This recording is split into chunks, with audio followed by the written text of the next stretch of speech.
I began to notice this pattern of having too much stuff and having too little stuff going on every day. That's when it clicked that, oh my gosh, what if I take all the studying and readings that I can do in one day and spread them out over 3 days and have little chunks of time for me to like rest.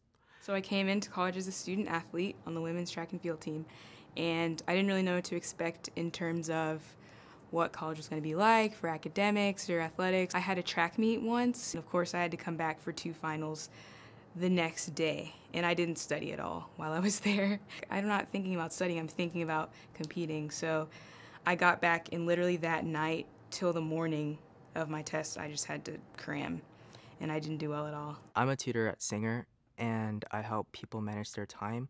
Students usually wait until the last moment to come to me, and by that time, they probably have 3 projects due, they have a test coming up, and they'll usually say, oh, I just didn't know that I had all this time, and I didn't know where it went. And so I would always say the most important thing about time management is planning ahead. Well, I quickly realized that I couldn't balance it all. I decided to kind of step back and prioritize and see which ones I liked the most and which ones I felt that my time could fit in between everything else I had to do as an athlete, and then I kind of weeded some out. So back in high school, like people are used to having like their whole day set up for them. And basically it's the same pattern every day. You have the same classes every day. There's not really much of a difference. However, in college it's very different. One of the things that I find that most students are really intimidated by is the fact that in college you have a lot of freedom. In coming to college, there's going to be so many events, there's going to be so many activities, and it's exciting. You might want to get involved in every one of them, but I think, also thinking that you're investing a lot of time and effort and money in school, so in a way you want to make sure you keep your priorities straight. A lot of students kind of put more into their social life because obviously that's more fun and that's what you want to do. A lot of times you don't want to be studying, but you really need to have a balance between your social and work life, and that's definitely possible. First, you have to realize what kind of studier you are. So I think you have to first find out how you work and how you do things and how you get things done.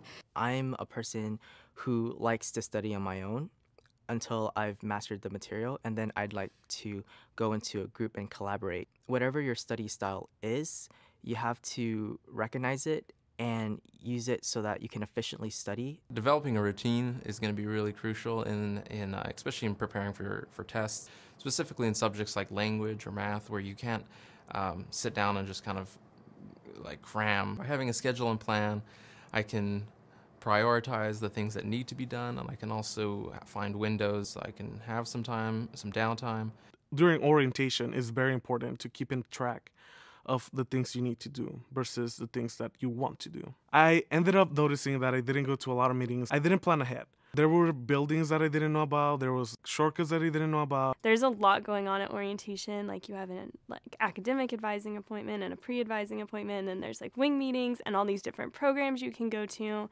So it's really important to manage your time while you're there because you're not there very long. Have a schedule with you. Put it in your phone, put it in your iCal or whatever you use. A lot of information is being thrown at you, and obviously you're very excited for what's going to happen, but take heed to the advice that you're given. Advisors can also be really helpful, both in the departments and also just in the colleges, and those resources can be really valuable. I would definitely encourage students to check out the Sanger Learning Center in Jester. It's really good for helping with time management skills. Professors were like, oh, you're not going to be able to do this in one night or whatever, and I was like, shh, I can do that. You can't.